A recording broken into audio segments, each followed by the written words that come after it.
खबर शामिल करते हैं सिब्बी से। डिस्ट्रिक्ट पुलिस सिब्बी पुलिस थाना सिटी सिब्बी के मंशियात के खिलाफ कार्रवाइयाँ जारी।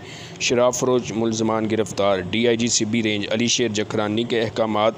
SSP सिब्बी यूसुफ करीम बिंगर की हिदायत पर सिब्बी पुलिस के मंशियात फरोशों के खिलाफ कार्रवाइयाँ जारी।